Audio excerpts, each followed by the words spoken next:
I am Nicholas Collins, 35 years old, living in Dover, Delaware. My life used to be as peaceful as a gently flowing river, but then everything changed in the blink of an eye. I run a medium-sized gym located right in the heart of this small city. Medium-sized, yes, but to me it was a dream built from sweat and tears. I opened the gym 8 years ago after quitting my office job to pursue my passion for fitness. At first, everything went smoothly. Members flocked in, from young guys wanting ripped muscles to housewives looking to stay in shape.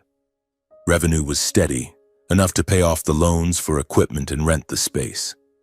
I was even proud watching my clients progress, as if their success was my own. But then the pandemic hit. It was like an unexpected storm that swept everything away. The government ordered closures, and my gym, once filled with the lively clanging of weights, suddenly fell silent. I clearly remember the first day I had to hang the sign, temporarily closed due to the pandemic. My heart tightened, but I thought it would just be a few weeks and things would pass. I was wrong.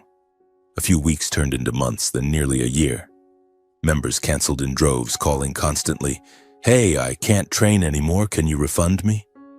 Or, "I've switched to online workouts, sorry, but I have to cancel." I understood. Everyone was struggling, but each call felt like a knife stabbing my heart. Meanwhile, expenses kept piling up. Rent didn't stop. The landlord still sent monthly invoices with polite but cold reminders. "Hope you get through this soon." The equipment loans were even worse, with interest accumulating like an avalanche. I looked at the shiny treadmills and dumbbells lying idle in the dark, my heart wrenching. This was my dream. How could I let it die like this? I started scrambling. First, I cut everything possible. I laid off staff, keeping only my closest trainer, and did everything myself, from cleaning to bookkeeping. But it wasn't enough. I turned to the bank, hoping for a loan approval. I prepared thoroughly, a detailed business plan, revenue forecasts for reopening, even financial reports proving the gym had once been highly profitable. I sat in the bank office, clutching my documents tightly, heart pounding.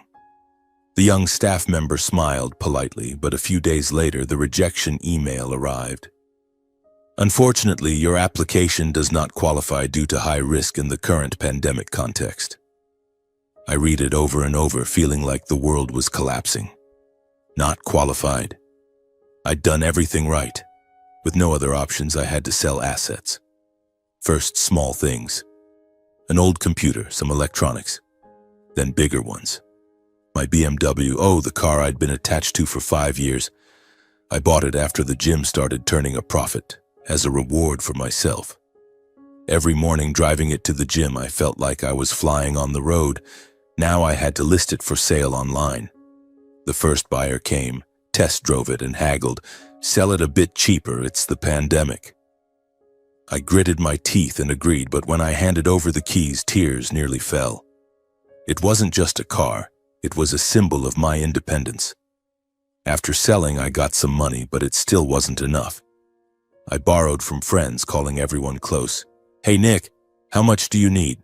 I'll send it right away." They helped, but everyone has limits. In total, I scraped together enough for short-term debts. But I was still short exactly $50,000 to keep the gym alive through this critical period.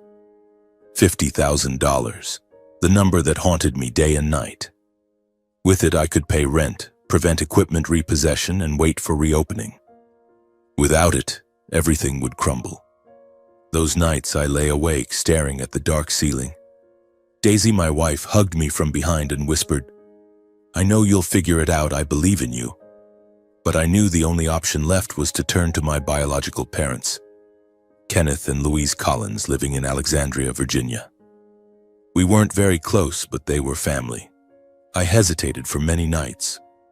The last time I saw them was last Christmas, and conversations always revolved around my younger brother, Harrison. Harrison this, Harrison that. I was the eldest son, but in their eyes, I always managed on my own. I told myself, I'm just borrowing, not begging. I'd make it formal with paperwork, pay full interest, even higher than the bank. Not charity, just a family loan. That morning I drove my old clunker, the replacement for the BMW, toward Alexandria. The highway stretched endlessly, wind whistling through the cracked window. My parents' house was the same, a two-story home with a lush green garden, a symbol of the stability I'd always envied. I knocked, forcing a smile.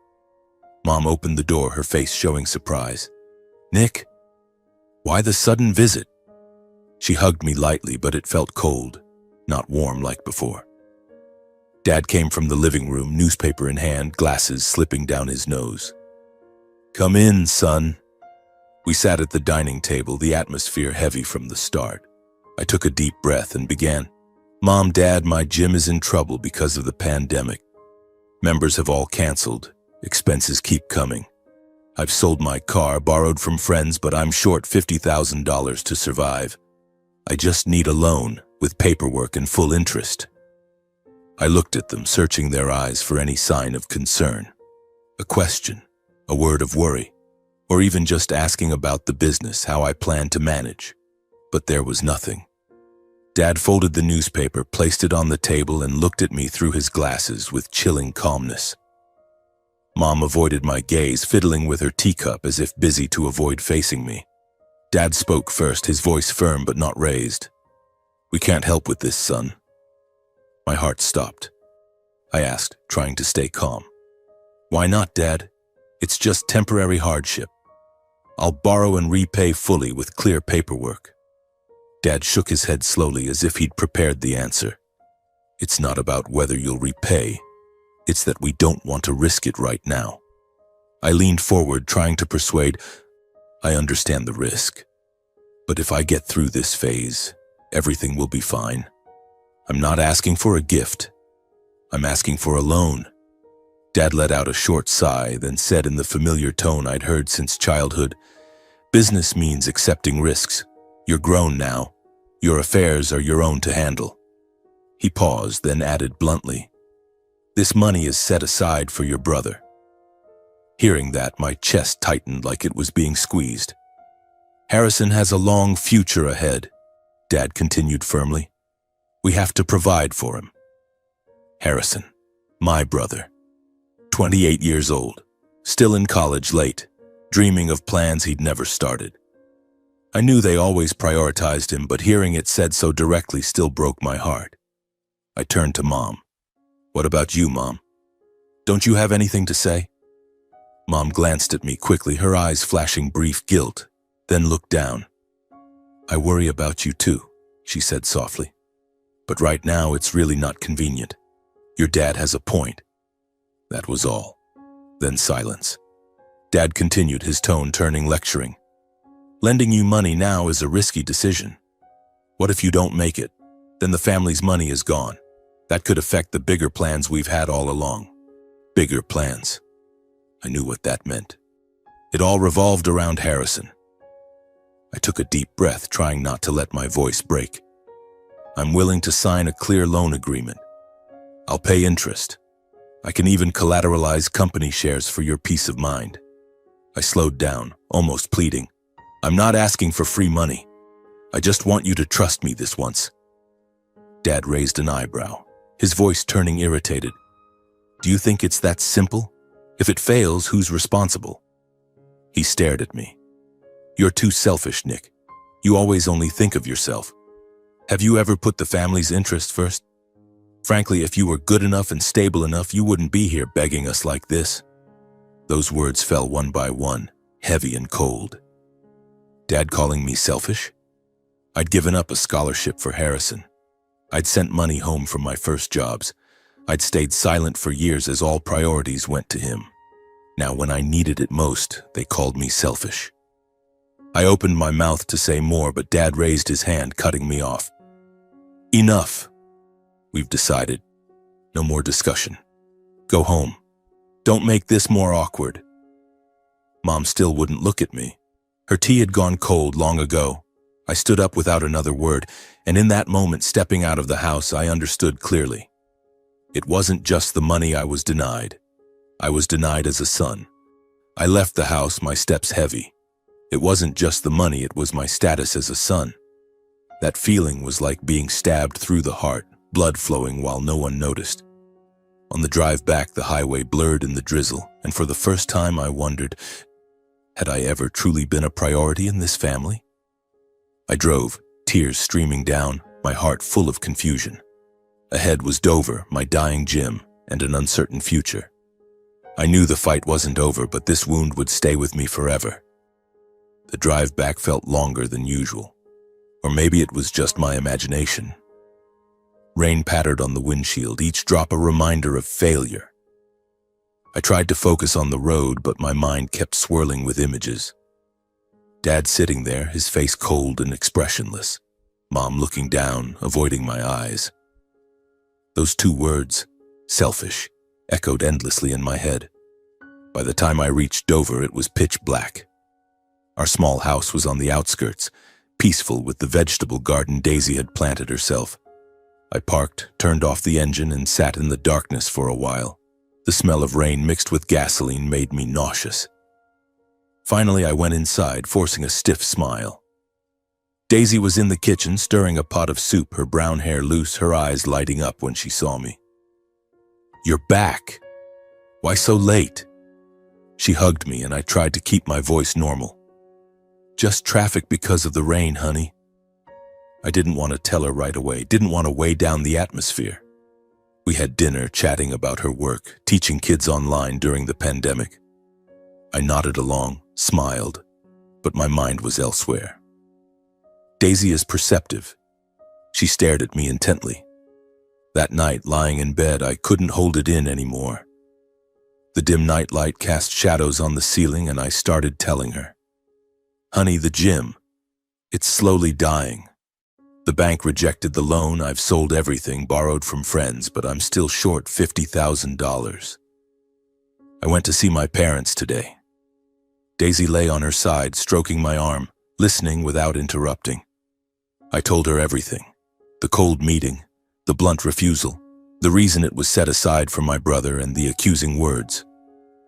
My voice trembled, tears fell again. "They called me selfish, you know. As if I'd never sacrificed anything for the family."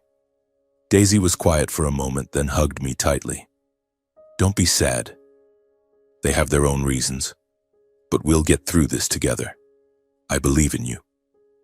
She didn't blame my parents or push me to do anything else. Just comforted me, and that warmed my heart.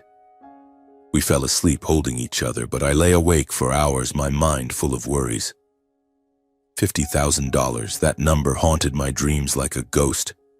The following days were hell. The pandemic raged on, streets empty, everyone masked up. I went to the gym every day, but only to stare at the piling bills. The landlord called constantly. "Nick, you have to pay this month, right? I understand it's tough, but I have my own obligations." I made promises knowing I was lying. Equipment lenders started sending notices. The bank kept mailing warnings. I cut back to the bare minimum, turning off lights, air conditioning, even cleaning everything myself to save every penny. But it was useless. Every morning, waking up, watching Daisy prepare breakfast, guilt gnawed at me. She was my only support, but I didn't want to drag her down with me.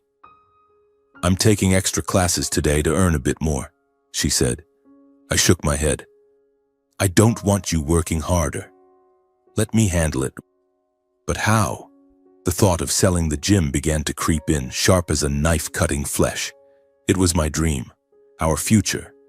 If I lost it, what would I be? A week dragged by, tense and slow. I tried to act normal, having dinner with Daisy, watching old movies, joking around. But at night I lay thinking about the future. Would I have to close permanently? Would Daisy be disappointed? Then one afternoon, while restrictions were still in place, people advised to stay home and avoid travel. I heard a knock at the door. I was at my desk, head down over the books, heart pounding with worry when the doorbell rang. Who could it be at this hour? Daisy was teaching online. I was alone in the house. I opened the door and froze. Joseph and Anna Miller, my in-laws, stood there, masks covering half their faces, carrying a small suitcase. "Why are you here?" I stammered, shocked and concerned. They lived in Talbot County, Maryland, hours away by car. Traveling during the pandemic was risky. especially for older people like them. Joseph was about 60, tall and thin with kind eyes. Anna stood beside him, neat and tidy, her familiar warm gaze visible even behind the mask. They came in, and the house suddenly felt warmer. Joseph removed his mask and smiled faintly. "We were careful, son. Masks on, sanitizing the whole way." Anna hugged me lightly, the familiar scent of her cookies wafting from her. I led them to the living room and quickly made tea. My heart raced. I had no idea why they were here unannounced. We hadn't seen each other in months because of the pandemic. "Are you both okay? Why didn't you call first?" I asked, voice worried. Joseph sat down and looked at me seriously. "We know you're struggling. Daisy mentioned it briefly." My heart sank. Daisy told them? She hadn't said anything to me. The meeting was short and straightforward, true to their nature. No beating around the bush. Joseph pulled a thick envelope from his pocket and placed it on the table. "Take this money, son. It'll help you through this time." I took the envelope, hands shaking. I opened it and my heart stopped.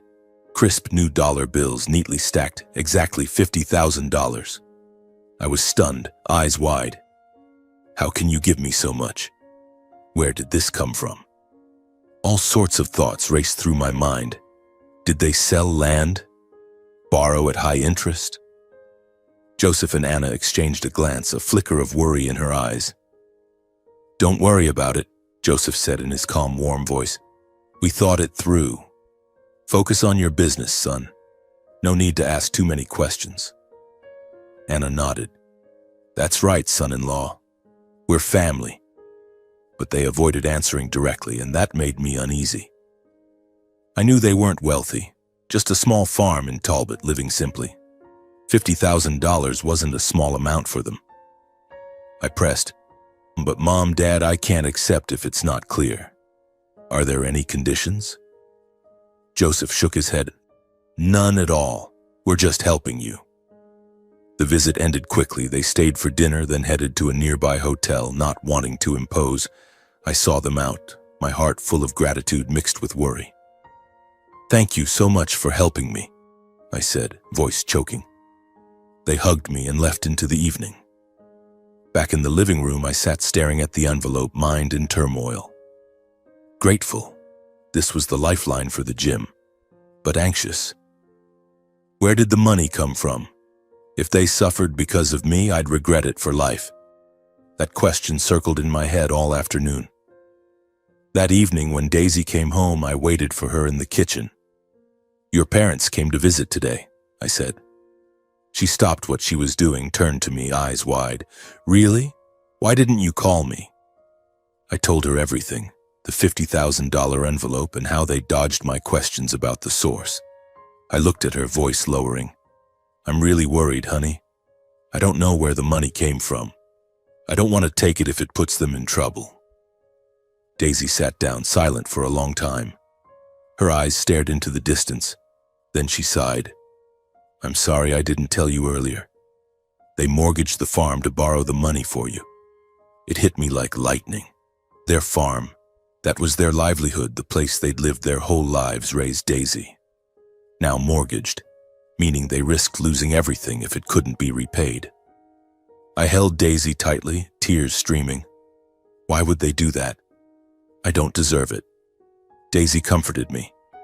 You do deserve it. They believe in you because they know who you are. I believe in you too. We'll get through this together and pay them back properly, fully.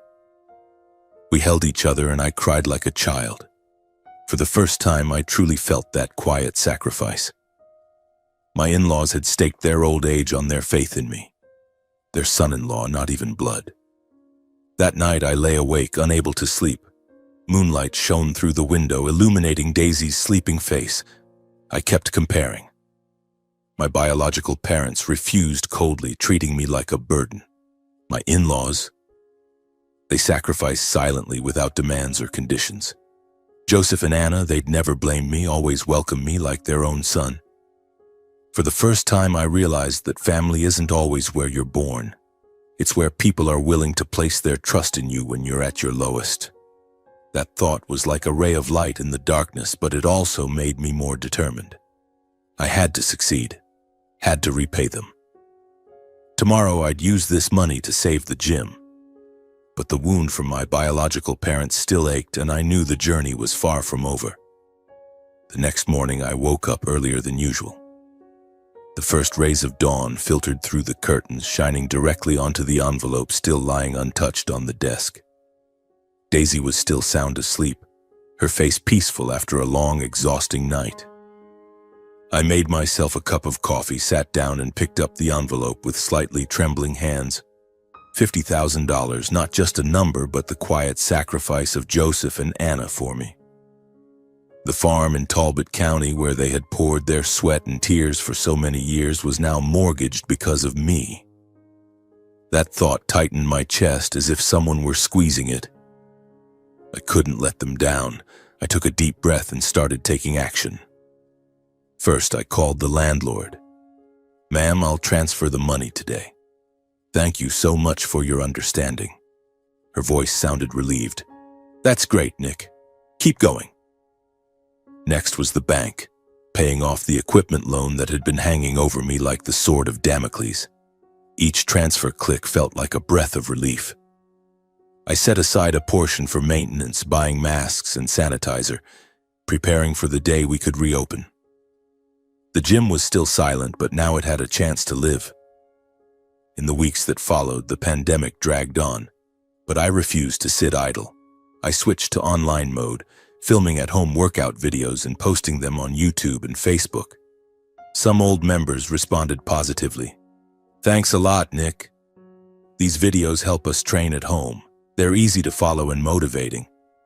Revenue from video fees trickled in, just enough to survive. I knew I wasn't out of danger yet. Everything could only truly change when restrictions were fully lifted. Every evening I called Joseph and Anna. "How have you been, Mom and Dad? I've used the money and the gym is doing much better." Joseph chuckled lightly over the phone, his voice kind and steady. "That's good, son. Just focus on your work, don't worry about us." Anna would turn to ask about Daisy, her familiar worried tone. "How's my daughter eating these days? Remember to take care of your health. Don't overwork." They never asked when I'd repay the money, never uttered a word of blame. That both warmed my heart and left me restless with guilt. When I sent them monthly payments along with cookies, supplements, and other gifts, I said softly, "I just want to show my gratitude." Anna quickly refused. "We're fine. Keep it for your own little family." I insisted. "Please accept it so I can feel at ease. That way, my heart feels lighter." Then the pandemic gradually came under control. Vaccines arrived and the government eased restrictions. The news on TV excited me. Non-essential businesses may reopen at 50% capacity. I threw myself into preparations, cleaning the gym from floor to ceiling, spacing out equipment, putting up maintain 2-meter distance signs. On the first day of reopening, my heart pounded like it did on my first date with Daisy. Only a few old members returned wearing masks and looking around cautiously. "Nick, you're open? Let me try a session." I nodded and smiled brightly. "Come on in. I've cleaned and sanitized everything. Everyone can train with peace of mind." Attendance grew slowly, from 5 people on the first day to 20, then 50. They came back because they missed the discipline of in-person training, not just online. I taught classes myself, guiding each person. Keep your back straight, breathe evenly. Sweat poured down, but I felt alive again. I cut staff, keeping only 1 trainer to save costs. I worked non-stop, opening early in the morning, closing late at night, delivering light snacks to clients at midday. Daisy worried. "Rest a bit. If you keep this up, you'll burn out." But I shook my head. "I have to push harder now, honey. The gym is just starting to revive. I can't stop." Time flew by. Nearly 3 years. 3 years full of sweat, tears, and hope. The pandemic receded and the world returned to normal. The gym didn't just survive, it thrived. Membership soared, from 100 to 300, then 500. I added yoga and Zumba classes, attracting women and older adults. Revenue stabilized and profits began to accumulate. I started repaying old debts one by one. The bank, friends, and especially Joseph and Anna. Each month I transferred a portion to them along with a handwritten note. "Thank you, Mom and Dad, I'm paying it back gradually." They called back, their voices as gentle as ever. "Don't send too much, take care of your own family first." But I was determined to repay. Cash flow stabilized and the gym ran smoothly. I even dared to invest in new equipment, modern treadmills, multifunctional weight sets. Watching the gym bustling again, filled with laughter and chatter during sessions, filled me with pride. Throughout that time, Daisy and I lived simply. We didn't splurge, cooking at home, no restaurants, shopping frugally at the market, weekend walks in the park. We focused on building our family, dreaming of children, a bigger house. Daisy still taught. I still ran the gym. But every night we held each other and talked about the future. We didn't initiate contact with my biological parents. After that bitter refusal, I stopped calling. They stayed silent too. No check-ins, no congratulations. Occasionally, Harrison texted sporadically, but I replied briefly. The wound still smoldered. I didn't want to reopen it. Instead, I poured my affection into Joseph and Anna, sending holiday gifts, weekly video calls. They were like real parents, always encouraging. "Keep going, son. We're proud of you." Then one day, everything changed unexpectedly. It was a chilly autumn afternoon.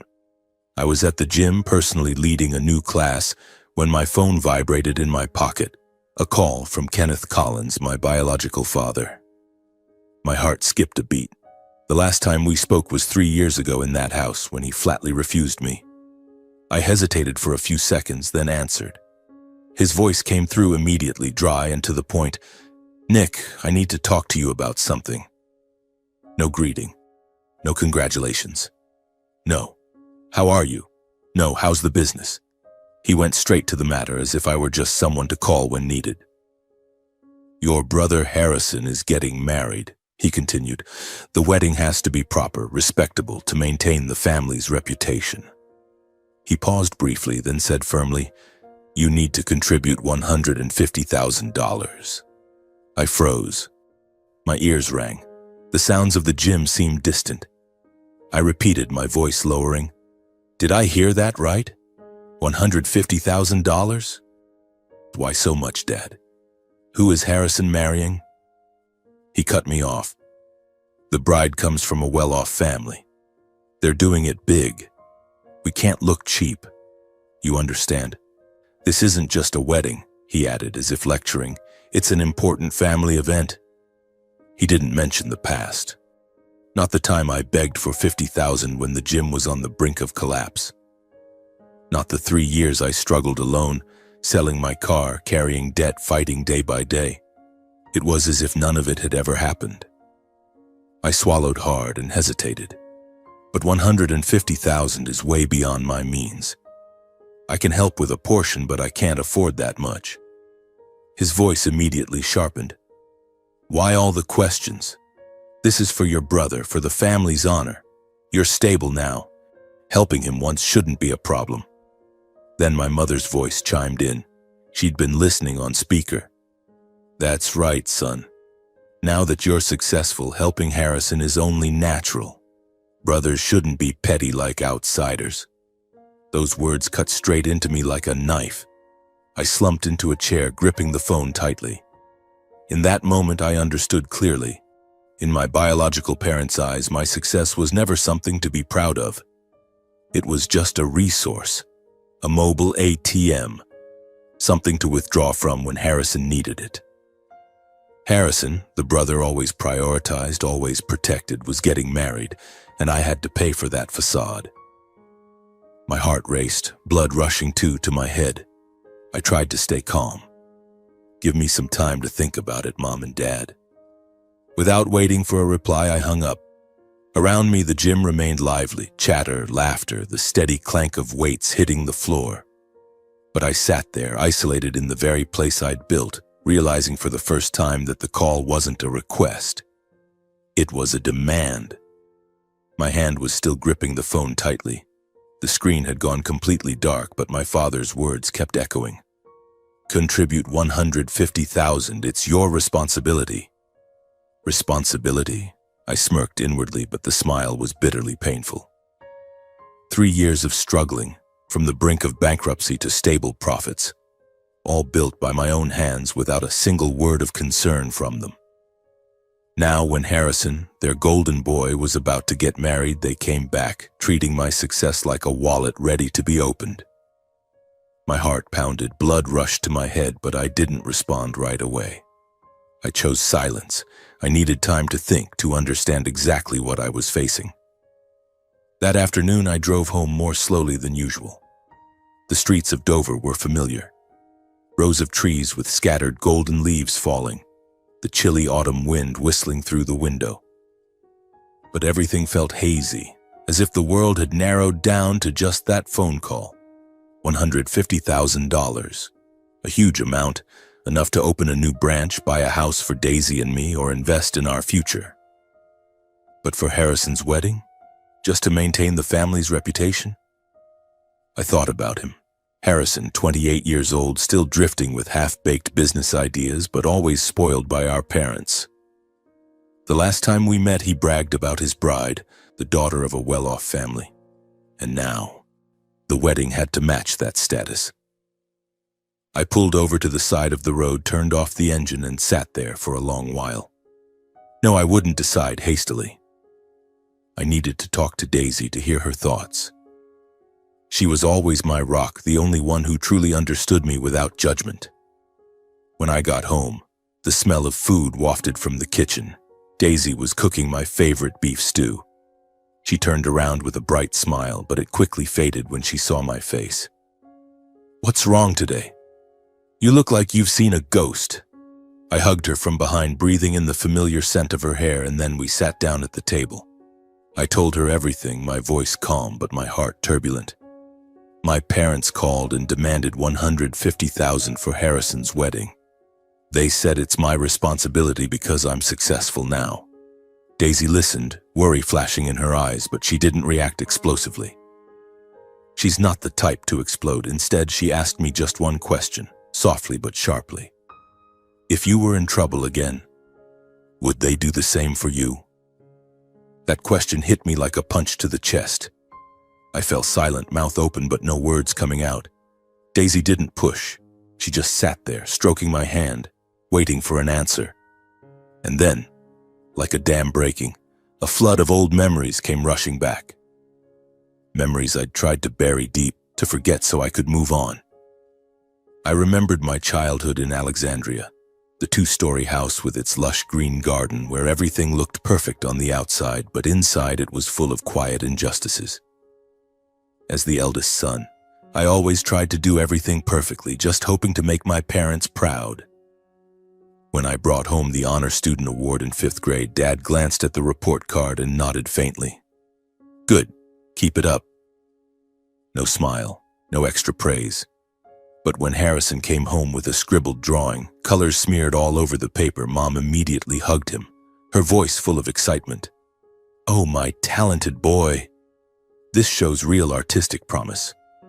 My achievements were always taken for granted, as if I was born to excel. But Harrison only had to do the smallest things, clear the table, score a goal once, and he'd get endless praise. I remembered those evenings when the family gathered in the living room. Dad would lean back in his chair, talking about the future with high expectations. "Harrison is definitely going to make it big one day. I believe in him. He has what it takes." Then he turned to me, his tone casual, as if just checking a box. "You're different, Nick. You can take care of yourself. We don't have to worry much about you." And those words repeated over the years, enough for me to understand that in this family, some people were born to be expected of, and others were born just to carry on alone. Then there were the times I gave in. The first time I truly noticed the favoritism was when I was 12. My parents had saved up to buy a new bicycle, and I was excited because I'd promised to use it for extra classes. But Harrison cried and wanted it, and Mom said, "He's younger, let him have it." As the older brother, you have to sacrifice. I gritted my teeth and handed it over, feeling deeply hurt but not daring to complain. The attention was the same. My birthdays were often forgotten or just a simple family dinner, while Harrison's were parties with friends. They always said the younger one needed more care, like a mantra to justify it. I grew up thinking being the older brother meant giving without expecting anything back. The most recent memory, the time I begged for help when the gym was collapsing, came back clearer than ever, like a slow-motion film. The pandemic raging, I'd sold my beloved BMW, borrowed from friends, then driven to Alexandria with faint hope. "I'm just asking to borrow, not for a gift," I said, voice trembling. But Dad refused outright. "Business is risky, handle it yourself. This money is set aside for your brother." Mom looked briefly guilty but stayed silent. I left the house feeling rejected, not just financially but as a son. Now those memories merged with today's call, causing me deep pain. I realized that for years I'd always been the giver, sending money home when I first started working, yielding job opportunities to Harrison, even staying silent as they prioritized him. But I'd never been chosen when it was my turn to need help. Whenever I was in trouble, they brushed it aside. But Harrison, always welcomed with open arms. Daisy's question was like a detonator, and I sat there, mind spinning. We didn't eat dinner, we just sat quietly in the kitchen, the dim yellow light shining on the table. "You don't know the answer to that?" I whispered, but deep down I knew, no, they wouldn't. Not like last time or the time before. Daisy hugged me, her voice calm but firm. "Think it through carefully. Whatever you decide, I'll be right here supporting you." That night, I barely slept. I lay beside Daisy, listening to her steady breathing in the darkness while my mind was a tangled mess. I tossed and turned, eyes fixed on the bedside clock. 2 a.m., then 4. Everything from the past to the present piled up at once. And the demand for $150,000 felt like the final drop that made the cup overflow. Suddenly, I understood something very clearly. I no longer owed them anything. My success was built by me alone through sweat and years of being overlooked. It wasn't something to be used for Harrison, nor the price I had to pay for so-called family reputation. The next morning, my eyes were dark-ringed from almost no sleep, but my mind was clear. I knew what I would say. I would not pay for Harrison's wedding. I picked up the phone, sat still for a moment, then dialed. It rang for quite a while, long enough for me to consider hanging up. But then Dad's voice came through, familiar yet distant. "Have you thought it over?" I took a deep breath and kept my voice steady. "Mom, Dad, I've thought about it carefully. I can't, and I don't want to, meet this request." There was silence on the other end for a few seconds. I knew he was holding back. Then his voice grew heavy and harsh. "What do you mean by that? Harrison's wedding is a big family matter. You're his brother. Don't you have any responsibility?" I gripped the phone tighter. "I understand it's important, but the amount you're asking exceeds both my ability and my limits." Dad's voice immediately rose, no longer restrained. "You're doing well now. The gym is profitable, your life is better than before. Helping your brother once. What's so unreasonable?" I closed my eyes and spoke slowly. "Do you remember 3 years ago? When my gym was about to go bankrupt, I asked to borrow $50,000. Just a loan, with clear paperwork. But you refused." Dad brushed it off. "That's in the past, why bring it up?" "But for me, it's never been in the past," I replied, voice still even. I managed on my own and stood back up. Now I'm more stable, but that doesn't mean I have to sacrifice again. I heard Mom in the background, her voice trembling. "Son, don't be so stubborn. Harrison is your brother. He needs you right now." My throat tightened, but I continued. "I'm not turning my back on Harrison. But I can't throw away that money just for appearances." Dad's voice turned ice cold, each word heavy. "If that's how you think, then from now on consider that we no longer have a son like you. Mom burst into tears, her voice breaking. "Nick, don't hurt your mother like this." I was silent for a few seconds. Not because I had nothing to say, but because I knew saying more wouldn't change anything. "If that's your choice," I said softly, "then I accept it." I hung up. Sitting in the middle of the gym with the sounds of people training and weights clanging steadily around me, I felt empty. It hurt, losing my blood family. But at the same time, there was a clear sense of relief. I understood that this disownment wasn't the result of a single argument. It was simply the consequence of me finally daring to voice something I'd kept buried in my heart for far too long. The phone lay silent on the table, no longer vibrating. No pleading texts from Mom, no threats from Dad. Just a heavy silence, like an invisible wall that had been erected between us. I stood up, wiping the sweat from my forehead, though I hadn't been working out, and tried to focus on work. A young member asked about the class schedule. I forced a smile and answered, but my mind was elsewhere. That evening, when I got home, Daisy noticed I was quieter than usual. She didn't ask right away, she just hugged me. We ate dinner in a falsely peaceful atmosphere, but I knew I had to tell her. When I finished, Daisy simply nodded. "You did the right thing. Now we live for ourselves." The following days passed in a fog. The gym was still busy, revenue steady, but I worked like a machine. Every morning I woke up with a hollow feeling, staring at the old family photo on the wall. A picture of all of us when I was little, Harrison grinning widely next to our parents while I stood slightly off to the side. I thought about erasing those memories entirely, but then let it go. Life went on.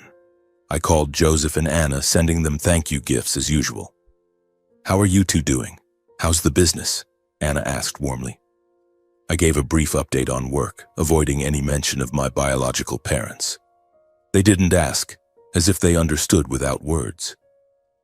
Daisy and I spent weekends walking in the park talking about the future. About children, about a trip somewhere. But deep down, the wound still smoldered. I wondered, had they really disowned me? Or was it just angry words? I waited anxiously for a call, but nothing came. The silence dragged on, and it hurt more than any reproach. Then, a few days before the wedding, the invitation arrived. A thick envelope, glossy paper sent from Harrison. I opened it, my hands trembling slightly. "You are cordially invited to the wedding of Harrison Collins and Emily Thompson. Date, time, location. A luxurious hotel in Alexandria, a few hours' drive from Dover. No personal note, just a printed card." I sat at the dining table staring at it, torn with conflicting emotions.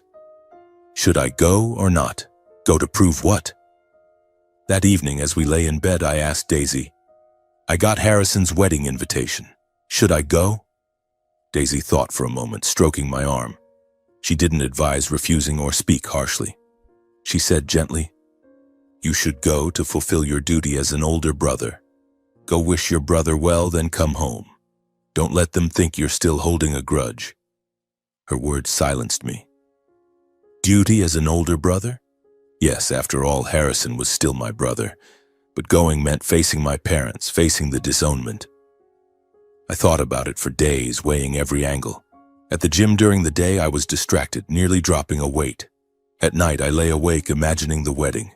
My parents with fake smiles, Harrison showing off. Would they kick me out? Or pretend nothing had happened? The tension built like a ticking time bomb. Finally, after 3 sleepless nights, I decided I would go with Daisy. Not for them, but for myself, to close this chapter without regret. The wedding day arrived faster than I expected. We drove to Alexandria, Daisy in a simple but elegant dress, me in a neat black suit. The atmosphere in the car was heavy. "Are you okay?" Daisy asked, squeezing my hand. I nodded. "I'm fine, honey. Just a little nervous." The hotel appeared, magnificent with crystal chandeliers and flowers everywhere. The ceremony was extravagant, crowded. Hundreds of guests, from distant relatives to Harrison's friends. It reeked of ostentation and pride, exactly as my parents had talked about family reputation. Endless banquet tables with fresh seafood, expensive wine, a stage with a live band. I looked around, bitterness filling my heart. $150,000, probably more, to pay for this spectacle. Harrison stood there in a white suit, beaming beside his bride Emily, a beautiful girl from a wealthy family. They looked happy, but I wondered, was it real happiness or just a facade? From the moment we arrived, the coldness was palpable. My biological parents stood at the entrance greeting guests, but when they saw us, Dad turned away, pretending to talk to someone else. Mom glanced over briefly, her eyes red, but offered no greeting, no introduction to relatives. "This is Nick, our eldest son." Those words were never spoken.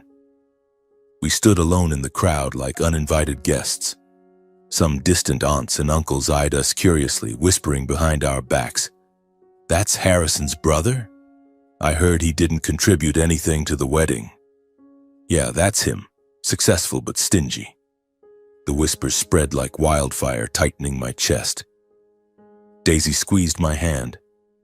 "Don't pay attention to what they're saying." But I felt like I was standing among wolves, waiting for the attack.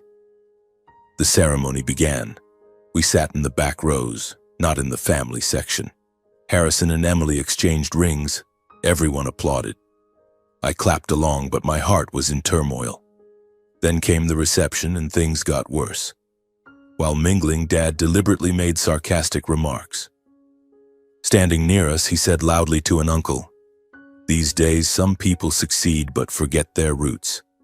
They only think of themselves, not their brother." Mom chimed in with a half-reproachful, half-whiny tone. "Kids grow up, make money, and forget family ties. They don't shoulder important responsibilities for their brother, letting the family's honor suffer." She said it while glancing at me, indirectly blaming. I endured in silence, gritting my teeth and swallowing my anger, trying to keep face for everyone, even those insulting me. Daisy whispered, "Maybe we should leave." But I shook my head. "Wait a bit longer, I want to congratulate my brother." My heart raced, tension mounting. Would they stop? But no, it didn't stop at glances and whispers. Midway through the reception, my father, already tipsy, face flushed from wine, suddenly walked up to the band. Before anyone could react, he grabbed the microphone from the MC. The music cut off abruptly. The noisy hall fell silent. "Everyone, listen to me for a moment." His voice slurred but loud enough to fill the room. "Today is Harrison's big day, my youngest son," he said, raising his glass high. "A proud day for our family." Then he paused, his eyes scanning the room as if searching for his target. He continued, voice darkening. "But sadly, in this family, there's someone irresponsible, a traitor. When the family needed him, he turned his back." The hall went dead quiet. Glasses froze midair. Everyone turned in the direction of his gaze. He pointed straight at me. "That's Nicholas." "Our eldest son," he said, contempt unmistakable. "He's doing well now, living off his in-laws, but couldn't contribute a single penny to his own brother's wedding." A wave of murmurs swept through the tables. "Someone like him," he continued, voice rising, "isn't worthy of being the eldest son, isn't worthy of being here today." The words landed like a slow exploding bomb. I felt the blood in my veins freeze. My ears rang. I braced my hands on the table to stand, but at that moment Daisy stepped forward in front of me. She stood tall, unflinching, voice calm and clear enough for everyone to hear. "You say Nicholas is irresponsible," Daisy began, looking straight at my father. "But if he were truly irresponsible, he wouldn't have stood back up alone when his business collapsed, carried the debt himself and rebuilt his company all on his own." The air froze. Daisy didn't glance at me. She kept her eyes on my parents. "He's not a traitor," she continued slowly. "He just chooses to live with integrity, repaying kindness and loyalty to those who reached out when he was at his lowest." A few people started turning toward my parents. Daisy paused, then delivered the line that hit exactly where they always avoided. "Some people always demand sacrifice," she said, "but never show up when he needed them most." What do you think about that? My father stood stunned. His mouth opened, but no words came. My mother went pale, hand over her mouth, eyes panicked. Around us, the whispers were no longer hushed. Some nodded. Others quietly looked away. I looked at Daisy. For the first time in my life, I felt complete, unconditional protection, something I'd never had from my blood family. She stood there without raising her voice, like a shield between me and everything that had hurt me for years. The tension was suffocating. Harrison and Emily hurried over. Harrison put a hand on my shoulder, voice low but laced with irritation. "Brother, sister-in-law, please leave early for my sake, to keep things from escalating. It's our big day after all." Emily stood beside him, nodding, avoiding my eyes. I looked at Harrison, my brother, and realized there was nothing left between us but distance. No thanks for coming, just a polite eviction. We turned and left the reception amid curious stares. No one stopped us. Behind us, the music started again, lively and foreign. The wedding was lavish, dazzling, but empty of real family bonds. On the drive home, cold wind whipped through the car window. Daisy leaned her head on my shoulder. "Are you proud of me?" she asked softly. I nodded, throat tight. "You're everything to me." That night back in Dover, we held each other as we slept. But I knew that wedding wasn't the end. It was the beginning of a complete severance. The future ahead held uncertainties. There might be retaliation. There might be more pain.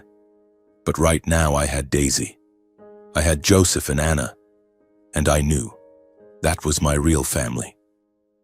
In the days following the wedding, the atmosphere in our home felt shrouded in a silent fog. Daisy and I had essentially cut off contact with my biological parents. No calls, no messages, nothing at all. Harrison sent a brief text. "Thanks for coming." But I didn't reply.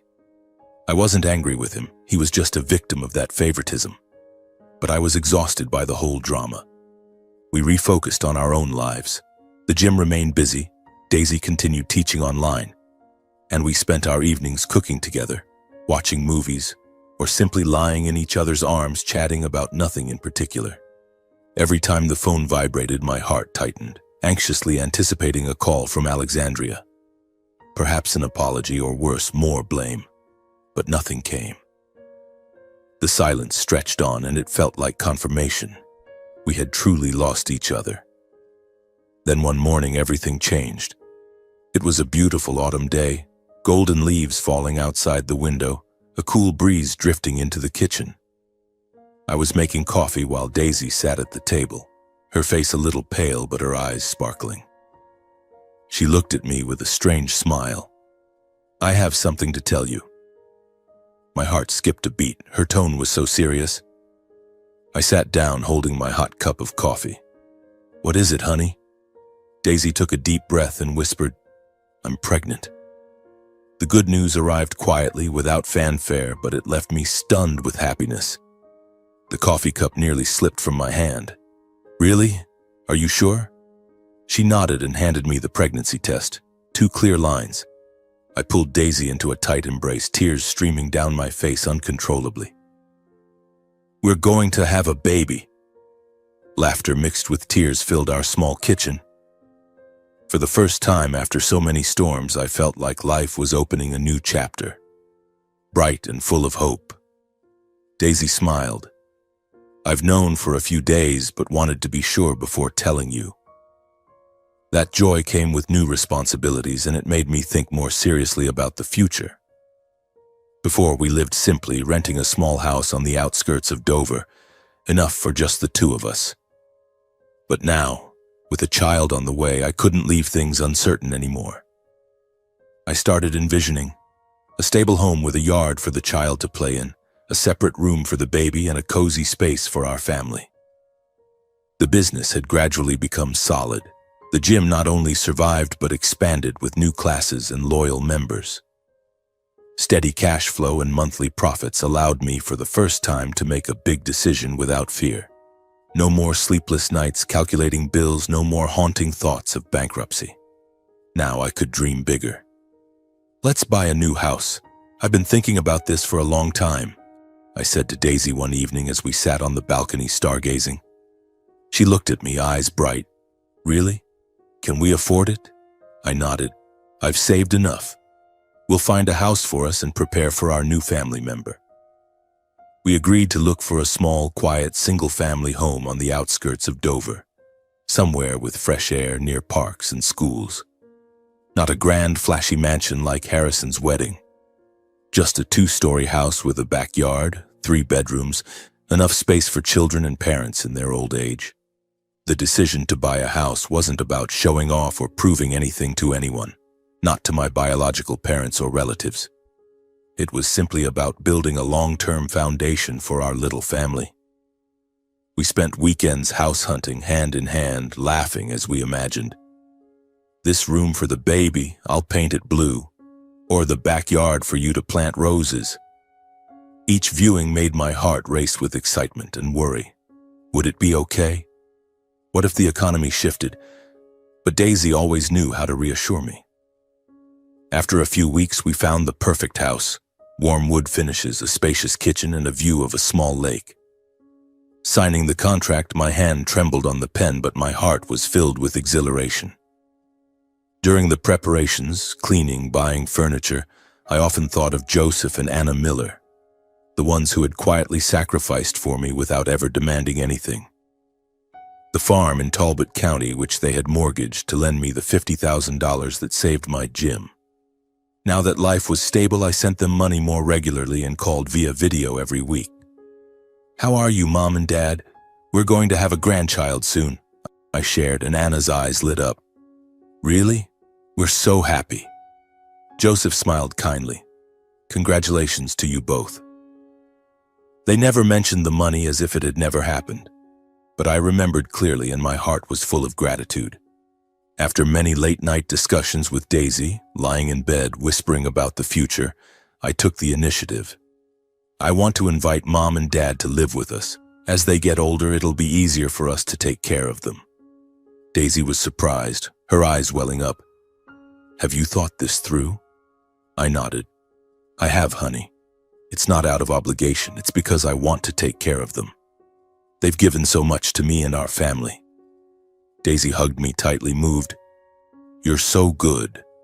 I'm proud of you." I called Joseph and Anna, my voice trembling with nervousness. "Mom, Dad, Daisy and I bought a new house. It's spacious. Would you come live with us so we can take care of you more easily?" Silence on the other end, then Joseph's voice, hesitant. "Son, we're afraid of being a burden. The farm is still here, we're used to it." Anna added, "Your dad's right. We don't want you to worry about us." But I persisted. I spoke slowly, trying to convey my true feelings. "Mom, Dad, everything I'm saying comes from the bottom of my heart. I'm not doing this out of duty, I just want to repay your kindness and care for you while I still can." Daisy gently joined the call, her voice warm and sincere. "Mom, Dad, we really need you. Having you close would make us feel at ease." There was a long silence on the line. Then Joseph's voice returned, deeper and clearly moved. "All right, let us make some arrangements. Hearing you say that warms our hearts." The following week, Joseph and Anna came to see the house. As they stepped into the backyard, their eyes naturally lit up. Anna looked around and said softly, as if afraid to break the moment, "The house is so beautiful and peaceful." We stood there, embracing one another. In that moment, I felt it very clearly for the first time. Family isn't just where you're born. It's where people choose to stay by your side. And this time, I knew my family was truly complete.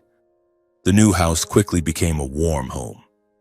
We moved in and arranged simple furnishings, the old comfy sofa, a wooden dining table, and a room for Joseph and Anna with a view of the lake. They moved in a few weeks later, bringing just a few things from the farm. Potted plants, old photos, and the familiar smell of homemade baking. Life slowed down. In the mornings, Joseph helped me fix the car. Anna taught Daisy family recipes. No pressure, no conditions. No one demanded anything, just sharing. Daisy's belly grew bigger and we laughed when the baby kicked, our little one so playful. For the first time, I truly felt I was building a family where bonds weren't based on blood but on kindness and trust. Joseph and Anna, they weren't blood relatives, but they had been there during my hardest times. My biological parents? They were far away in resentful silence. I didn't hate them, I was just sad. But now I chose the people who deserved it. In my heart, the concept of filial piety took on clear shape. Not repaying those who demand it, but caring for those who have sacrificed for you. Every evening we gathered for dinner, Joseph telling old stories, Anna smiling gently, Daisy stroking her belly. I looked around, my heart full of warmth. But a hint of anxiety lingered. Would my biological parents find out? Would they come back and cause trouble? I pushed the thought away, focusing on the present. Life now flowed like a gentle river, but I knew storms could arrive at any time. Christmas came quickly, bringing a blanket of white snow outside the windows and the crisp chill of Dover. Our new home, a 2-story house with a spacious backyard, was filled with a warm yet humble atmosphere. We didn't hang dazzling lights, buy a massive Christmas tree, or host a big party with friends. Just handmade decorations, a wreath Anna crafted from pine branches gathered in the yard, paper ornaments Daisy painted herself, and clumsy but heartfelt knitted stockings from Joseph. On Christmas morning, we woke up early, made hot cocoa, and sat around the fireplace telling stories. Daisy's belly was now prominently round. She wore a loose sweater and beamed as the baby kicked gently. Our little one so playful, just like his dad when he was young, Anna teased, and everyone burst into laughter. This was the first Christmas where I truly felt peace. No worries about bills, no haunting from the past. Especially with Daisy pregnant and our little family forming day by day. Joseph opened his gift, a new jacket I'd bought, and his eyes sparkled. "Thank you, son." Anna hugged Daisy. I can't wait for the grandchild to arrive. I sat there, heart full of gratitude, thinking that finally life had been fair to me. But that peace was shattered suddenly, like a cold gust blowing through a cracked door. It was late Christmas afternoon, snow falling heavily, wind howling outside. We were gathered around the table for a simple dinner of roast chicken and Anna's homemade pudding when a knock echoed, strong and insistent, not the friendly tap of a neighbor. My heart tightened. A bad premonition washed over me. I went to the door myself. Opening it, I froze. Kenneth and Louise Collins, my biological parents, stood there, coats dusted with snow, faces flushed from the cold. Unannounced, uninvited. They stepped inside without waiting, bringing with them the faint smell of alcohol and an obvious air of jealous scrutiny. Dad's eyes immediately scanned the house, the polished wooden floors, the warm fireplace, the simple yet comfortable furnishings, and finally the presence of Joseph and Anna at the table. "So this is your new house?" "Quite luxurious, huh?" he said, sarcasm dripping from his first words. I tried to stay calm, closing the door, my heart pounding. "Why the sudden visit? Come in. It's cold." They entered, removing their coats, but the atmosphere in the house suddenly turned heavy as lead. Daisy stood to greet them, her pregnancy clearly visible, but my parents only nodded coldly. Anna and Joseph exchanged glances and politely invited them to sit, but the tension was palpable. Dad sat down, eyes sweeping the room. "Look at you, living the high life now. Big house, nice things. Buying people's loyalty, are you? Showing off your wealth like this." His words cut like a knife, clearly aimed at Joseph and Anna, as if they were the loyalty being bought. Mom chimed in with a reproachful tone, glancing at Daisy. "That's right. Ever since you started relying on your wife's family, you've turned your back on your real family. No calls, no check-ins, and now you've even moved your in-laws in. What are we to you?" My heart raced, blood rushing to my head. The air in the room quickly thickened, tense like a ticking time bomb. I could feel every gaze, every heavy breath, as if one wrong word would make everything explode. I tried to stay calm, lowering my voice as much as possible while keeping it clear and firm. "Please sit down and talk." But let me say this first. I need basic respect in this house. Daisy is pregnant, and I won't tolerate any words or actions that hurt her or anyone here. Joseph and Anna sat quietly on the sofa. I could see the worry in their eyes, the unease of people not part of this conflict but dragged into it anyway. Anna gently squeezed her husband's hand. Joseph looked down, avoiding my father's gaze. They said nothing, but their silence was heavier than any rebuttal. My father let out a scornful laugh, short and dripping with mockery. Respect? You turn your back on your family, on your brother, and now you talk to me about respect? Accusations poured out relentlessly, without evidence or listening. He ranted about my ingratitude, betrayal, living off my wife's family, shaming the family name. Each sentence was like a dull blade, not killing instantly but cutting deep and prolonging the pain. Then everything spiraled out of control. Dad shot up from his chair.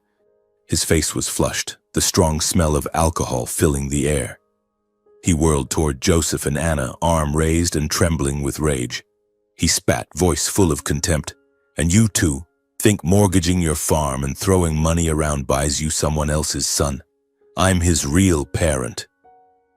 The room seemed to lose all air in that instant. Joseph went pale, lips pressed tight.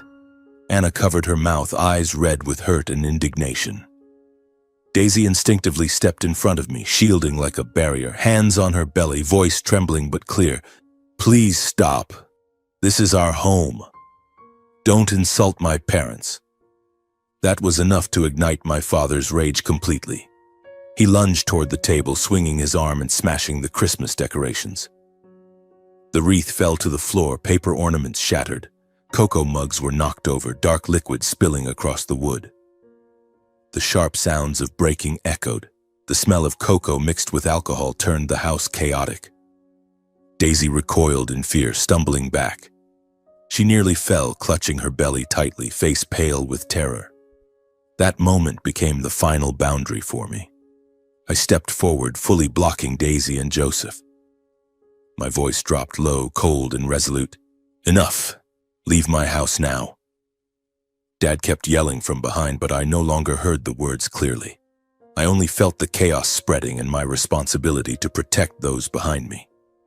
If you don't leave, I continued, pulling out my phone, I'll call the police. This time Dad stared at me for a long while. His eyes bloodshot, no longer those of a father, but of someone completely out of control. He spun around, dragging Mom toward the door, hurling one final bitter remark. You're no longer my son. The door slammed shut in the freezing Christmas night. Outside, snow fell thickly, wind howling in gusts like lamentations. Inside, everything fell deathly silent. I stood frozen in place, breathing heavily. My heart was a tangle of emotions, anger, pain, loss. But beneath it all was a clear, undeniable feeling. From this moment, I understood that the family I chose to protect had no room for those who caused harm, no matter what title they held. I turned back to look at Daisy and my in-laws. They were still there. Shaken, frightened, but safe. And for the first time, I knew I had chosen the right side. The door closed behind my biological parents with a resounding slam that echoed through the freezing Christmas night, like an irreversible ending. Snow fell thickly outside, wind howling through the cracks. But inside the house, the atmosphere remained heavy, like a dark cloud that hadn't dissipated. I stood there for a moment, breathing heavily, my hand still gripping the phone, ready to call the police if they came back. But there was no more knocking, only the patter of snow on the roof. I returned to the living room where the wreckage from the Christmas decorations lay scattered on the floor. Shattered pieces of the wreath, spilled cocoa pooling everywhere, and the lingering faint smell of alcohol from my father. Daisy sat on the sofa, hands clutching her pregnant belly, face pale and trembling. Joseph and Anna stood beside her, him patting her shoulder, her whispering prayers. Are you okay, honey? I rushed over, kneeling in front of Daisy, gently stroking her belly. She nodded weakly. I'm fine. Just scared. But suddenly her face contorted in pain, hands gripping her belly tighter. Nick, my stomach hurts so much. I think I'm going into labor. The contractions came fast and intense, uncontrollable. Daisy curled up, gasping for breath, sweat beading on her forehead. My heart nearly stopped. I realized immediately. Daisy was going into early labor, 2 weeks ahead of schedule. The doctor had said the baby would arrive early in the new year, but now, on this Christmas night after the chaos that had just unfolded, her mind was still in shock. "Daisy, hang in there, honey," I shouted, voice shaking. There was no time for panic or dwelling on what had happened. I turned to Joseph and Anna. "Mom, Dad, help me. We need to get her to the hospital now." Joseph nodded, his face pale but composed. "I'll get the car." Anna hurried to fetch a coat for Daisy, her voice trembling. "Stay calm, dear. God will protect you." We quickly helped Daisy up, wrapping her in a warm blanket. Her belly contracted relentlessly. Pained groans filled the house. I carried her to the car, snow falling on our heads, the wind biting cold against our skin. How could I let this happen? How could I let family conflict affect her at such a vulnerable time? We sped to the nearest hospital, about 15 minutes away. Christmas night was frigid. The streets were empty, lit only by dim streetlights and blanketed in white snow. I floored the accelerator, hands gripping the wheel, glancing in the rearview mirror at Daisy lying in the back. Joseph supporting her head, Anna praying nonstop. "Stay calm, honey. Breathe deeply," I reassured her, trying to keep my voice steady despite the fear gripping my heart. The hospital emerged in the darkness, its neon lights glowing brightly. I screeched to a stop at the emergency entrance and yelled, "Help! My wife is in early labor." Nurses rushed out with a wheelchair for Daisy. "How many weeks? Any complications?" they asked rapidly as they wheeled her in. 32 weeks, but she just went through a shock," I replied, voice panicked. Daisy was taken straight to the delivery room, the doors slammed shut behind her. Joseph, Anna, and I stood in the hospital hallway waiting in utter anxiety. The corridor was cold and sterile, filled with the strong smell of disinfectant and the beeping of machines. I paced back and forth, hands clenched, cold sweat pouring down despite the chill. "Son, sit down," Joseph said, trying to stay calm to encourage me. He patted my shoulder. "Daisy's strong and God will watch over her." Anna sat nearby, fingering her rosary beads, praying incessantly. "Lord, please protect my daughter and her baby," she whispered over and over, eyes closed tight. I sat down, mind spinning. How long had it been? An hour? 2? Every minute felt like a century. I thought about the baby, so small, not full term. Would everything be okay? And Daisy, how much pain was she in? Self-blame surged again. Christmas night was supposed to be peaceful. Now it had turned into a nightmare because of my biological parents. After hours of tension, 3 endless hours, the delivery room doors opened.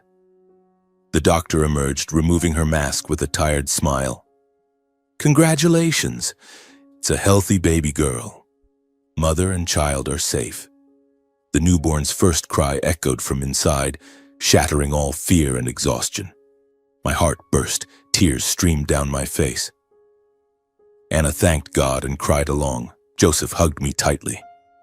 We were allowed in to see them. Daisy lay there, exhausted but radiant, hair damp with sweat, eyes shining. "Nick, let me see our daughter," she whispered, squeezing my hand. The nurse brought the baby over, a tiny little being, pink-skinned, eyes squeezed shut, crying softly. For the first time, I held our child in my arms, bringing her close for Daisy to see, feeling an overwhelming sense of responsibility and love I'd never known before. She was so light, so warm, and I whispered, "Vivian, Daddy's little girl." That was the name we'd agreed on long ago, a promise of a new beginning. Vivian meaning life after all the storms. Daisy held my hand and whispered, "It was all worth the pain. Look how adorable she is." I nodded, tears rolling down.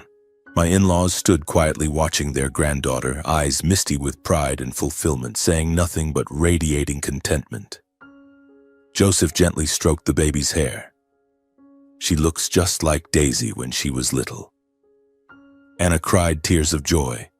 The small hospital room became our family's peaceful world, completely separated from the conflicts outside. We sat there, forgetting the chaotic Christmas night, forgetting my biological parents, forgetting the cold snow beyond the windows. There was only Vivian, our tiny baby crying for milk, and soft laughter filling the air. In the days that followed, the hospital became our temporary home. Daisy needed monitoring because of the early birth, and so did Vivian. She was small but strong, just needing extra warmth. I took a few days off from the gym to stay at the hospital full-time. I savored every simple moment.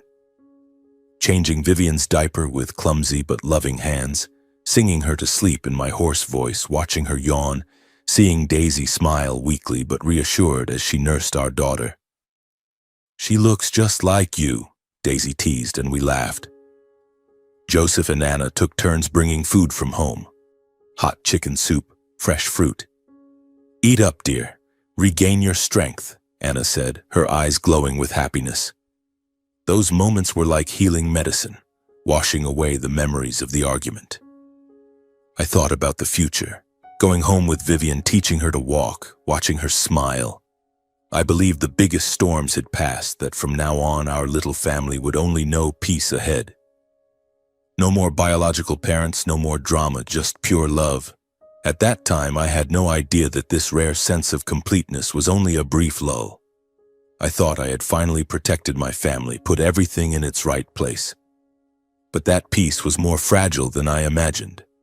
Just as I allowed myself to breathe a sigh of relief, a serious crisis was quietly waiting, ready to strike my life at any moment. The first weeks with Vivian passed like a sweet dream, interspersed with sleepless nights and endless joy. Our tiny little girl, with her big round eyes and wide grins when full of milk, had become the center of our world.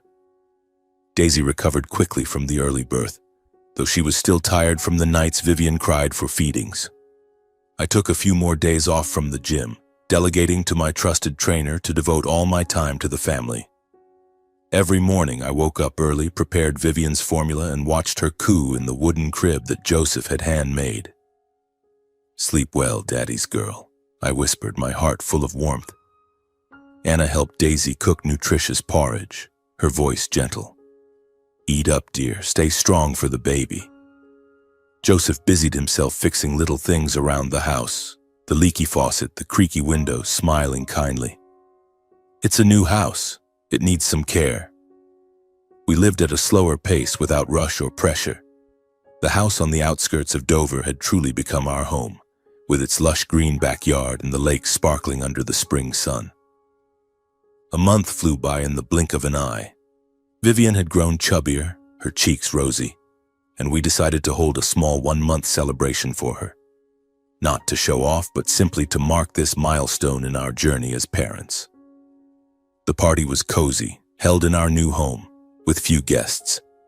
Just close family and a handful of friends, 2 trainers from the gym, Daisy's colleague, and a friendly neighbor couple.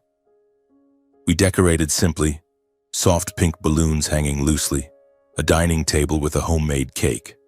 Anna baked it. Daisy decorated with fresh fruit. No expensive wine, no loud music, just cheerful laughter and the aroma of baked goods filling the air. Daisy wore a loose dress, holding Vivian, beaming. "Today is your day, sweetheart." The baby slept peacefully in everyone's arms, her chubby cheeks oblivious to being the star of the party. Daisy's laughter rang out as she recounted Vivian's nighttime cries. In the middle of the night, she wails and Nick fumbles, putting the diaper on backward. Everyone burst into laughter. Joseph clapped. "Son, I was the same way back then." Anna gazed at her granddaughter with misty, happy eyes. "She looks just like Daisy when she was little." The sight of Vivian sleeping soundly, passed from arm to arm, filled the house with life. I stood in a corner watching the scene with a rare sense of fulfillment. The past months, full of turmoil from the pandemic, rejection by my biological parents, the chaotic wedding, the disastrous Christmas, now seemed distant, Believing our little family had finally turned to a peaceful chapter, I told myself, I've done it. Nothing can destroy this anymore. We cut the cake, toasted Vivian's health, and the party ended with warm laughter. As friends left, they said, "Your family is so happy, Nick." I hugged Daisy. "Thank you for everything." As night fell, everyone gradually retired.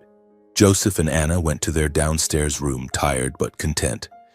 "It's been a long day. Good night, son." Daisy lulled Vivian to sleep in our room. The baby cooed for a moment before drifting off. I turned off the lights, lay beside my wife, listening to the steady breathing of mother and daughter. The house settled into rare silence after an emotionally full day. Outside, a gentle spring breeze rustled the leaves. I lay awake for a while, thinking about the future. How would Vivian grow up? Playful or gentle? The gym was thriving. Maybe I'd open a new branch. Filled with hope, I closed my eyes and fell into a deep sleep. But near midnight, my phone suddenly rang, the vibration piercing the silence. I jolted awake, reaching for it on the nightstand. The screen showed Louise Collins, my biological mother. My heart skipped a beat. The last time we spoke was that chaotic Christmas night when she had cried and pleaded before being asked to leave. Now, in the middle of the night, what could she want? I hesitated but answered, "Why are you calling so late?" Her voice came through trembling and broken, not coherent. "Nick, you and the family. Be careful. Get out of the house now. There's no time." Her words stumbled, panicked, mixed with heavy breathing. "Mom, what's going on? Why do we need to leave?" I sat up, voice urgent. But she only repeated, "Get out now. Listen to me." Then the call cut off abruptly, leaving a long beep. I called back immediately, but it rang endlessly with no answer. An indescribable unease surged through me, like a shadow enveloping everything. My mother warning us? What danger? I shook Daisy. "Wake up, honey. Something strange is happening." But before she could fully wake, just seconds later, I smelled a strange, acrid odor, burning, pungent smoke spreading from downstairs. My heart pounded wildly. Adrenaline surged. I rushed into the hallway and looked down the stairs. Smoke was rising from the lower floor, thick and black. I shouted, "Fire!" my voice echoing. No time to think about my mother's call or why the smoke had appeared. I dashed into the bedroom to wake Daisy, who was holding Vivian. "Wake up! Quick! We have to get out. The house is on fire." Daisy bolted awake, eyes wide with panic. She clutched the baby while I ran to Joseph and Anna's room, pounding on the door. "Mom, Dad, wake up. The house is on fire." Joseph jumped up, face ashen. Anna trembled as she threw on a coat. I directed everyone to leave immediately through the back escape route, the emergency exit I'd designed when buying the house for situations like this. "Follow me, out the back."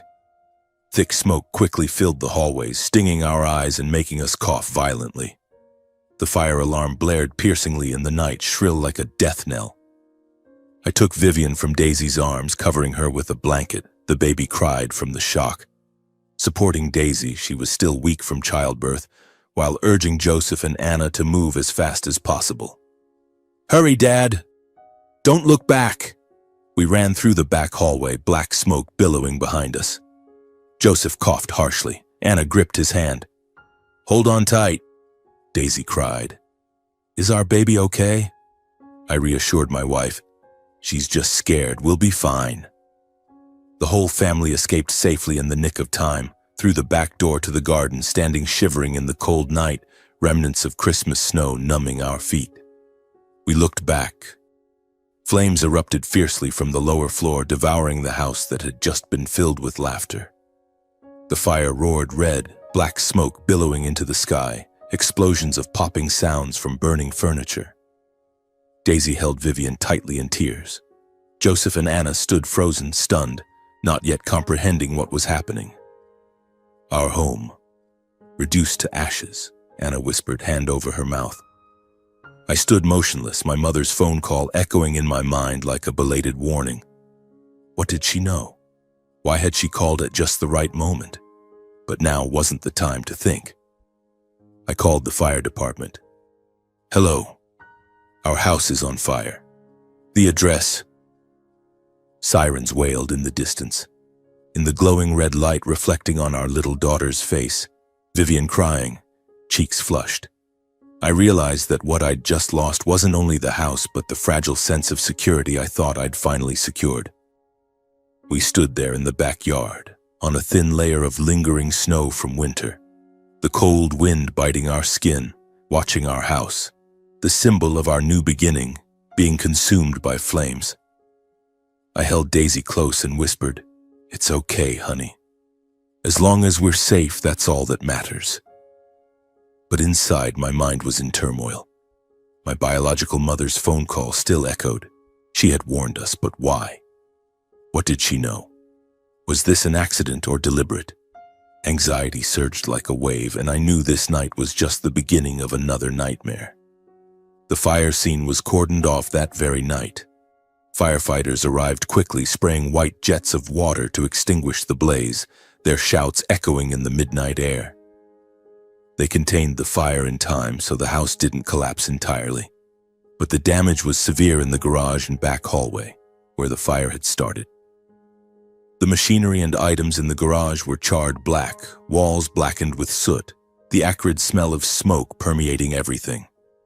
Police taped off the area, camera flashes flickering as they documented the scene.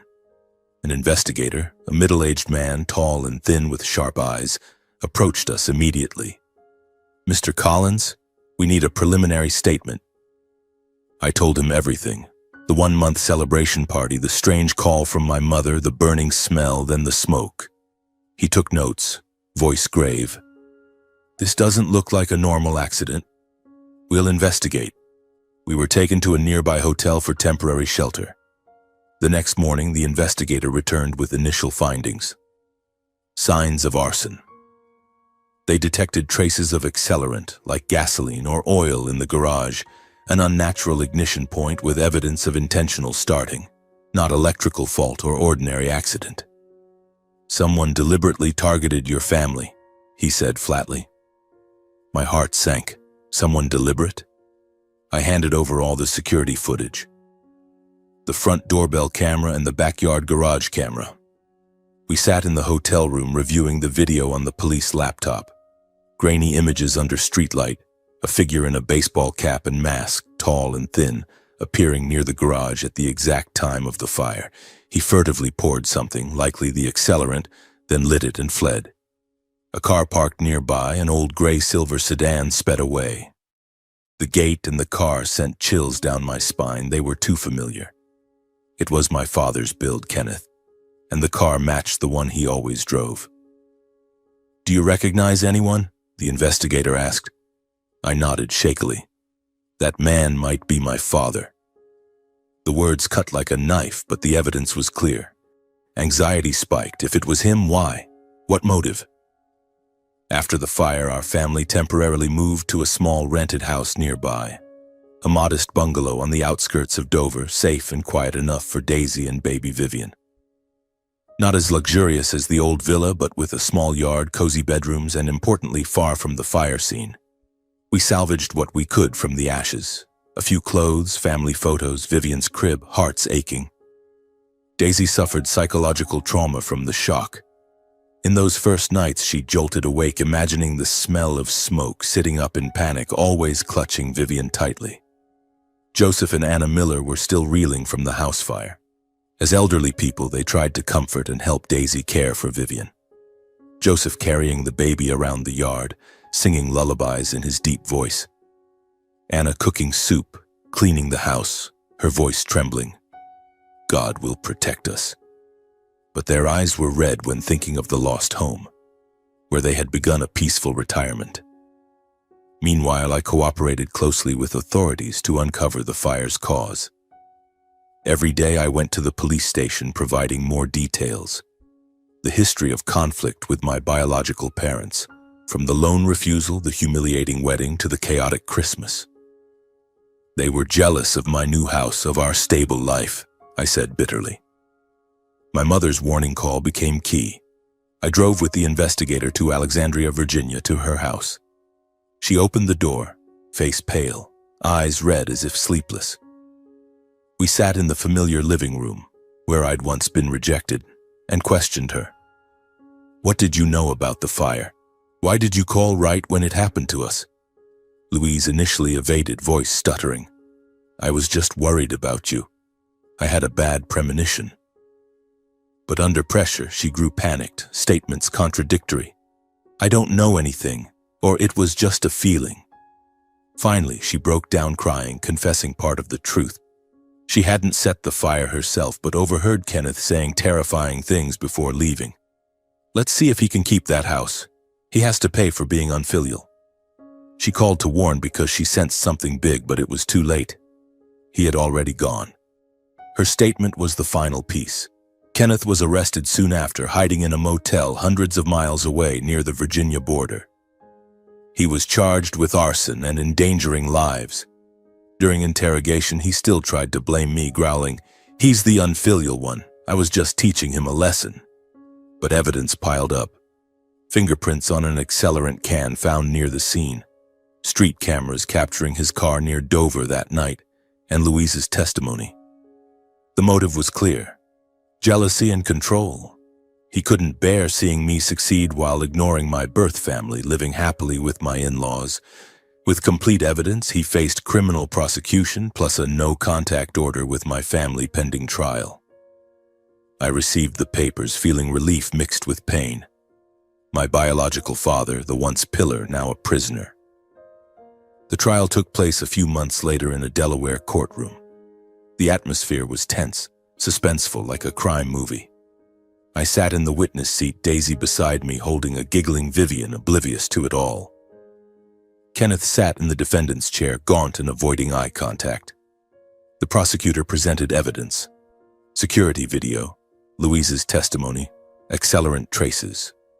The defense lawyer tried to argue. He lost control in a moment of anger, a temporary emotional outburst. But the jury wasn't convinced.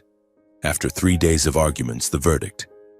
Kenneth sentenced to 12 years in prison, full compensation for damages, hundreds of thousands of dollars for the burned house, and a permanent criminal record. A humiliating fall for someone who lived for appearances. He who once prided himself on Harrison's wedding and family honor now bowed his head before the court. I looked at him, heart aching but without regret. He turned to me one last time, eyes red. "Nicholas, I'm sorry, son, but it was too late." My mother truly awakened for the first time after the trial. She realized she had stayed silent too long, letting her husband's favoritism and dominance destroy everything. She requested a meeting through the lawyer, too afraid to come directly. We met at a neutral cafe. She sat across from me, hands trembling on her teacup. "Nick, I'm sorry. I chose the wrong side, and I've lost you." She cried, recounting years of silently enduring Kenneth, prioritizing Harrison to avoid his anger. I listened, heart a tangle of pain and exhaustion. I didn't retaliate with words or revisit the past. I spoke slowly, calmly enough for her to understand it wasn't fleeting anger. "Mom, I don't hate you.